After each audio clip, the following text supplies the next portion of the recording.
one of the reasons I told you you should have supported him was I had a similar experience. And Brown was nice. I'm not talking about it there. I was shouted on. My 2-year-old, my first daughter was 2, started crying in the car. So what happened was, you know, the way Lagos traffic, we're heading from Alagbado, we're walking at Awoyaya, and then every weekend we go to Alagbado, and we're coming back that Sunday, you know, to get ready for work and all of that. I don't know what happened on the road. I think the guy in front just drove anyhow, and the car bashed each other, right? So when they came out, apparently my husband was on the right side, but he was shouting, and I know how his shouting gets, and I didn't want him to shout.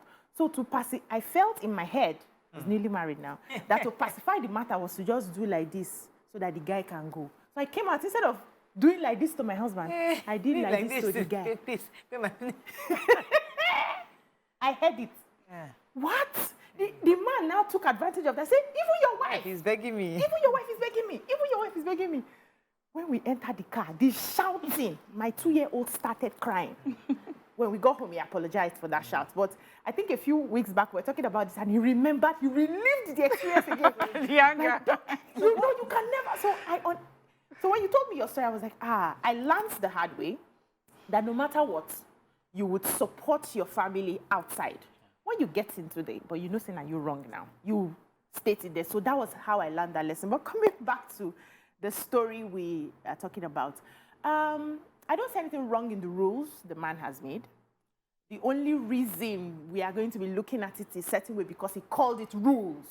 Those were some things that we agreed on our own, that when we get into marriage, we will not want to be shouting, breaking bottle, arguing in front of our children. We always want to be on the same side so that we don't.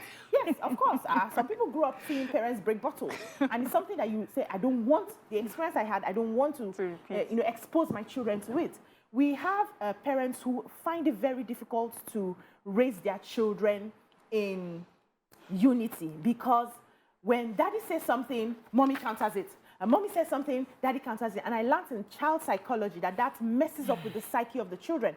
So also my Montessori background helped me to understand that we have to agree, at least in front of the children. They will get to a certain age. What if they're wrong? No, a lot of times, the men, sometimes, I mean, the fathers or even the mothers are wrong. The party that is shouting, because you are shouting doesn't make you right. Of course.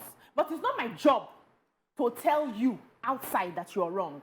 That can be reserved for inside because you're a family. It's like, there's this adage they say in my place that if somebody is beating up your mom and you come to the place and you're asking who looks for trouble, that you're a bastard. Of course. You fight for your mother. When you get inside, say, mommy, but what you did is wrong.